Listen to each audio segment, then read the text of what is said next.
Hello my dear students, आज मैं आप लोगों के लिए गणित में समरूप त्रिभुजों के क्षेत्रफलों पर आधारित एक प्रमेय लेकर आया हूं जो कि बोर्ड एग्जाम की दृष्टिकोण से बहुत ही महत्वपूर्ण है।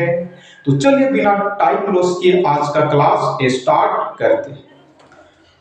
तो चलिए बच्चों, आज का प्रश्न देखते हैं। दो समरूप त्रिभुजों के क्षेत्रफलों का अनुपात उनके संगत भुजाओं के वर्गों के अनुपात के बराबर होता है, सिद्ध करें। तो सबसे पहले हम यहां दो समरूप त्रिभुज बनाएंगे। मान लेते हैं एक त्रिभुज ए बी सी है और दूसरा त्रिभुज डी ई एफ है। क्लियर है? और दोनों त्रिभुज क्या है बच्चों? समरूप हैं। ये क्वेश्चन में दिया है। क्लियर है? हल दिया है। क्या दिया है बच्चों? जो प्रश्न में दिया है उसको लिखिए। त्रिभुज एबीसी और त्रिभुज डीईएफ समरूप हैं। क्या है बच्चों? समरूप है। क्लियर है? सिद्ध करना है। सिद्ध करना है। क्या सिद्ध करना है? तो आप लोग ध्यान दीजिएगा। दो समरूप त्रिभुजों के क्षेत्रफलों का अनुपात उनके संगत भुजाओं के वर्गों के अनुपात के बराबर होता है। तो सबसे पहले दो समरूप त्रिभुजों के क्षेत्रफलों का अनुपात लिखेंगे। क्लियर है? तो आप लोग ध्यान दीजिएगा। त्रिभुज एबीसी का क्षेत्रफल को हम एरिया त्रिभुज एबीसी लिख सकते हैं। ठीक है? तो यहां लिखेंगे एरिया त्रिभुज एबीसी बट्टा एरिया त्रिभुज डीईएफ। क्लियर है? ये जो हम यहां लिखे हैं, क्या लिखे हैं बच्चों? दो समरूप त्रिभुजों के क्षेत्रफलों का अनुपात लिखे हैं। बट्टा से मतलब यहां अनुपात से है। क्लियर है? बराबर। तो दो समरूप त्रिभुजों के क्षेत्रफलों का अनुपात उनके संगत भुजाओं के वर्गों के अनुपात के बराबर होता है। तो आप लोग यहां ध्यान दीजिएगा। ए बी भुजा का संगत भुजा त्रिभुज डीईएफ में कौन सा भुजा होगा बच्चों? यानी ए बी भुजा जैसा त्रिभुज डीईएफ में कौन सा भुजा आएगा? तो यहां ध्यान दीजिएगा। ए बी भुजा का संगत भुजा डीई होगा। बीसी का क्या होगा बच्चों? ईएफ होगा। और एसी भुजा का संगत भुजा डीएफ होगा। क्लियर है? तो ए बी बट्टा क्या लिखेंगे बच्चों? डीई। और यहां आप लोग ध्यान दीजिएगा। संगत भुजाओं के वर्गों के अनुपात के बराबर। तो यहां क्या करेंगे बच्चों? वर्ग करेंगे। ठीक है? बीसी का भी वर्ग करेंगे। और बीसी का संगत भुजा ईएफ है। ठीक है? तो ईएफ का भी वर्ग करेंगे। एसी का संगत भुजा क्या है बच्चों? डीएफ। क्लियर है? तो दो समरूप त्रिभुजों के क्षेत्रफलों का अनुपात उनके संगत भुजाओं के वर्गों के अनुपात के बराबर होता है। ये सिद्ध करेंगे। तो सिद्ध करने के लिए हमें यहां रचना करना पड़ेगा। बिना रचना किए हम इसको सिद्ध नहीं कर सकते हैं। तो रचना में क्या करेंगे आप लोग ध्यान दीजिएगा। ए से बीसी पर एएम लंब डालेंगे। क्लियर है? सेम वैसे ही डी से ईएफ पर डीएन लंब डालेंगे। ठीक है? तो ए से एएम लंब बीसी पर खींचे हैं। तो यहां कितना डिग्री का कोण बनेगा बच्चों? 90 डिग्री का कोण बनेगा। ठीक है? लंब से मतलब 90 डिग्री से होता है। तो यहां पे कितना डिग्री का कोण बनेगा? 90 डिग्री का कोण बनेगा। क्लियर है? तो रचना में हम जो किए हैं यहां लिखेंगे रचना। तो रचना में क्या किए हैं बच्चों? एएम लंब किस पर डाले हैं? बीसी तथा डीएन लंब डी एन लंब किस पर खींचे हैं बच्चों? ई एफ खींचा। क्लियर है? प्रमाण लिखें। तो आप लोग ध्यान दीजिएगा, प्रमाण में क्या लिखेंगे बच्चों? चूंकि त्रिभुज एबीसी समरूप त्रिभुज डीईएफ, ये तो प्रश्न में ही दिया है, ठीक है। त्रिभुज एबीसी और त्रिभुज डीईएफ क्या है बच्चों? समरूप है। तो त्रिभुज समरूप है तो उनके संगत कोण क्या होंगे बच्चों? बराबर होंगे, और उनके संगत भुजाएं समान अनुपात में होंगे। क्लियर है? तो त्रिभुज एबीसी किसके समरूप है? डीईए। तो उनके संगत कोण क्या होंगे बच्चों? बराबर होंगे। कोण ए का संगत कोण त्रिभुज डीईएफ में कौन सा कोण होगा बच्चों? डी होगा। तो कोण ए बराबर कोण डी। कोण बी का संगत कोण त्रिभुज डीईएफ में कौन सा कोण होगा? आप लोग ध्यान दीजिएगा, कोण बी का संगत कोण कोण ई होगा। तो कोण बी बराबर क्या लिखेंगे? कोण ई। और कोण सी का संगत कोण आप लोग बताइए? कोण एफ होगा। और इसको समीकरण 1 मानेंगे, ठीक है। क्योंकि त्रिभुज समरूप है तो उनके संगत कोण क्या होंगे बच्चों? बराबर होंगे, और संगत भुजाएं क्या होंगे? समानुपाती होंगे। और ए बी बट्टा क्या होगा बच्चों? ए बी भुजा का संगत भुजा त्रिभुज डीईएफ में कौन सा भुजा होगा? डी। तो यहां क्या लिखेंगे? डीई बराबर बीसी का संगत भुजा ईएफ होगा, तो यहां ईएफ लिखेंगे बराबर एसी का संगत भुजा क्या होगा बच्चों? डीएफ। ठीक है। या इसको हम ए बी स्क्वायर बट्टा डीई स्क्वायर बराबर बीसी स्क्वायर बट्टा ईएफ स्क्वायर बराबर एसी स्क्वायर बट्टा डीएफ स्क्वायर के रूप में लिख सकते। क्लियर है? इसको हल करेंगे तो ऊपर जो है वही आएगा, कोई फर्क नहीं पड़ेगा। इसलिए ठीक है, इसको हम इसी तरह स्क्वायर के फॉर्म में लिख सकते हैं और इसको समीकरण 2 मानेंगे। क्लियर है? तो अभी हम यहां त्रिभुज एबीसी और त्रिभुज डीईएफ के क्षेत्रफलों का अनुपात निकालेंगे। एरिया त्रिभुज एबीसी बट्टा एरिया त्रिभुज डीईएफ बराबर। तो त्रिभुज का क्षेत्रफल क्या होता है बच्चों? आप लोग जानते हैं। तो त्रिभुज का क्षेत्रफल 1/2 गुणा आधार गुणा ऊंचाई होता है। ये आप लोग ध्यान दीजिए। तो त्रिभुज का क्षेत्रफल क्या होता है बच्चों? 1/2 गुणा आधार गुणा ऊंचाई। तो यहां लिखेंगे 1/2 गुणा। तो त्रिभुज एबीसी में आप लोग ध्यान दीजिएगा, आधार कौन सा भुजा होगा? तो जिस भुजा पर हम लंब डाले हैं उस भुजा को क्या कहा जाता है बच्चों?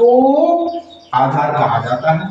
तो हम ए से एम लंब बीसी पर ठीक है डाले हैं, इसलिए बीसी क्या होगा? आधार होगा। बीसी गुणा ऊंचाई, ऊंचाई यानी ये लंब ही होगा, तो यहां ऊंचाई क्या होगा बच्चों? एम।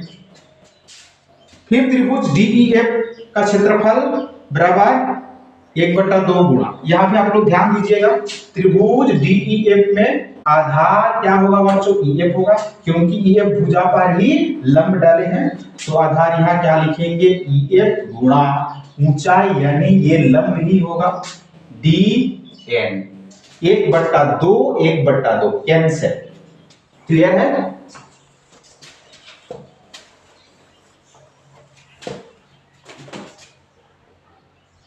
एरिया त्रिभुज एबीसी बट्टा एरिया त्रिभुज डीईएफ बराबर। अब इसको तोड़ करके लिखेंगे, ठीक है, अलग अलग लिखेंगे।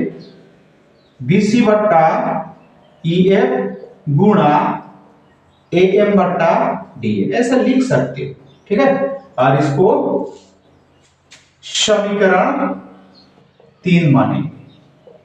क्लियर है?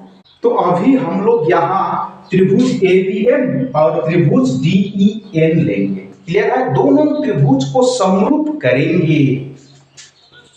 त्रिभुज एबीएम और त्रिभुज डीईएन में दोनों त्रिभुज के समान भागों को लिखें। आप लोग ध्यान से देखिएगा, दोनों त्रिभुज में समान क्या है, कोण समान है कि भुजा समान है? जो समान है उसको लिखेंगे। तो यहां ध्यान दीजिएगा, कोण बी बराबर कोण ई, ये क्या है बच्चों? समान है। क्यों समान है? यहां रीजन लिखना होता है। समान क्यों है? क्योंकि दोनों त्रिभुज क्या है बच्चों? समरूप है, ठीक है। त्रिभुज एबीसी और त्रिभुज डीईएफ क्या है? समरूप है। और दोनों त्रिभुज समरूप है तो उनके संगत कोण क्या होंगे बच्चों? बराबर होंगे। तो यहां लिखेंगे त्रिभुज एबीसी समरूप त्रिभुज डीईएफ। क्लियर है?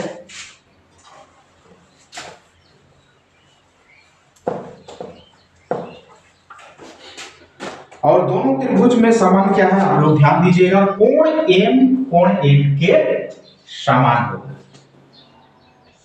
कोण एम बराबर कोण एम समान क्यों है? क्योंकि दोनों कोण कितना डिग्री का है बच्चों? 90 डिग्री का है, ठीक है। और ये रचना हम लोग रचना किए हैं, ठीक है। बिंदु ए से बीसी भुजा पर लंब डाले तो कितना डिग्री का एंगल बनेगा? 90 डिग्री का। यहां भी 90 डिग्री का, इसलिए कोण एम बराबर कोण एन 90 डिग्री। और ये रचना से हम लोग रचना किए, इसलिए त्रिभुज एबीएम समरूप त्रिभुज डीईएन, यानी दोनों त्रिभुज क्या होगा बच्चों? समरूप। और यहां समरूपता की कसौटी यानी नियम लिखना होगा।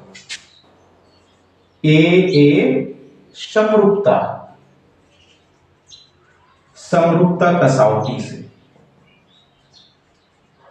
ठीक है। क्योंकि एक त्रिभुज के दो कोण दूसरे त्रिभुज के दोनों कोण के क्या है बच्चों? बराबर है। इसलिए यहां क्या लिखेंगे? ए समरूपता कसौटी से। त्रिभुज समरूप हैं तो उनके संगत भुजाएं क्या होंगे बच्चों? समान अनुपात में होंगे, ठीक है। तो AB भुजा का संगत भुजा त्रिभुज DEF में कौन सा भुजा होगा बच्चों? DE। तो यहां लिखेंगे AB बट्टा DE बराबर AM का संगत भुजा DN होगा, तो AM बट्टा DN। क्लियर है?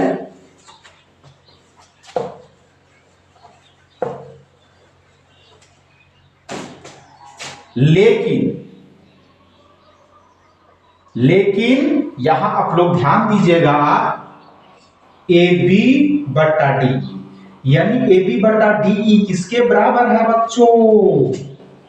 BC बट्टा EF के बराबर है। क्योंकि त्रिभुज ABC किसके समरूप है? त्रिभुज DEF के समरूप है। इसलिए AB बट्टा DE बराबर BC बट्टा EF भी होगा। क्लियर है? कंफ्यूज नहीं होना है, ठीक है। AB बट्टा DE बराबर यहां AM बट्टा DN निकाले हैं, तो AB बट्टा DE की जगह क्या पुट करेंगे बच्चों? AM बट्टा DN पुट करेंगे बराबर BC बट्टा EF। क्लियर है? तो इसको आप लोग समीकरण 4 नाम दे सकते हैं, ठीक है। इसमें कंफ्यूज नहीं होना है। AB बट्टा DE बराबर BC बट्टा EF होगा, क्योंकि त्रिभुज ABC और DEF समरूप है। तो समरूप त्रिभुजों के क्या होते हैं बच्चों? संगत भुजाएं समानुपाती होती है। क्लियर है?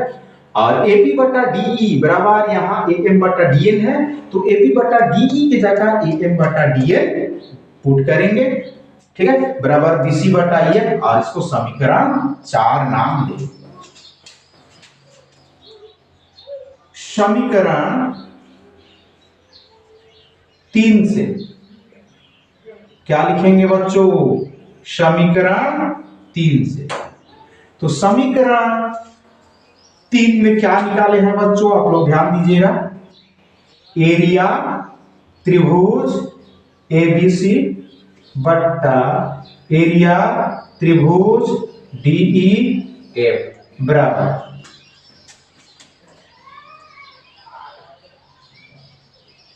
बीसी बट्टा ई एफ गुणा ए एम बटा डी, ठीक है। ये समीकरण 3 में हम लोग निकाले हैं। तो समीकरण 3 से एरिया त्रिभुज एबीसी बट्टा एरिया त्रिभुज डीईएफ बराबर बीसी बटा ईएफ गुणा एएम बटा डीएन। तो एएम बटा डीएन के जगह क्या पुट करेंगे बच्चों? बीसी बटा ईएफ, क्योंकि एएम बटा डीएन बराबर क्या है? बीसी बटा ईएफ। तो एएम बटा डीएन के जगह हम बीसी बटा ईएफ पुट कर सकते हैं।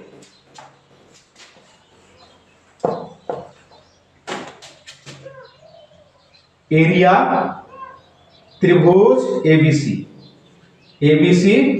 बट्टा एरिया त्रिभुज डीईएफ बराबर बीसी बट्टा ईएफ गुणा, तो यहां ध्यान दीजिएगा एएम बट्टा डीएन की जगह क्या पुट करेंगे बच्चों? बीसी बट्टा ईएफ, क्योंकि एएम बट्टा डीएन बराबर बीसी बट्टा ईएफ है, इसलिए एएम बट्टा डीएन की जगह बीसी बट्टा डीएन पुट करेंगे।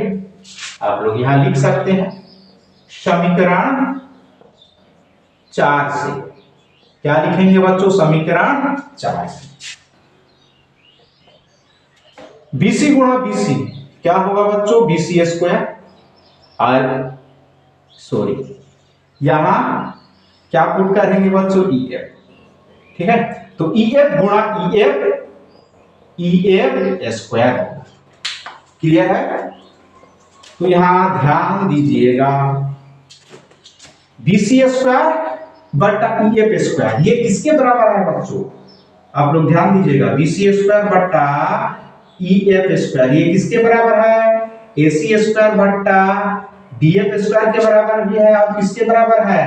एबी स्क्वायर बट्टा डीई स्क्वायर के बराबर भी है। आप लोग ध्यान दीजिएगा, ठीक है। हम लोग समीकरण 2 में लिखे हैं, तो यहां लिखेंगे अब समीकरण 2 से क्या लिखेंगे बच्चों? समीकरण 2 से, क्योंकि समीकरण 2 में हम क्या लिखे हैं? ठीक है, ए स्क्वायर बटा डी स्क्वायर बराबर बीसी स्क्वायर बटा ईएफ स्क्वायर बराबर एसी स्क्वायर बटा डीएफ स्क्वायर, ठीक है। यानी बीसी स्क्वायर बटा ईएफ स्क्वायर जो है ये किसके बराबर है? ए बी स्क्वायर बटा डी स्क्वायर और एसी स्क्वायर बटा डीएफ स्क्वायर के बराबर है। इसलिए यहां लिखेंगे आप समीकरण 2 से एरिया त्रिभुज एबीसी बटा एरिया त्रिभुज डीईएफ बराबर AB स्क्वायर बट्टा DE स्क्वायर बराबर BC स्क्वायर बट्टा EF स्क्वायर बराबर AC स्क्वायर बट्टा DF स्क्वायर, और यही सिद्ध करना था, प्रूव्ड हो गया। तो इस प्रश्न के साथ ही आज का क्लास यहीं पे एंड करते हैं। जय हिंद, जय भारत।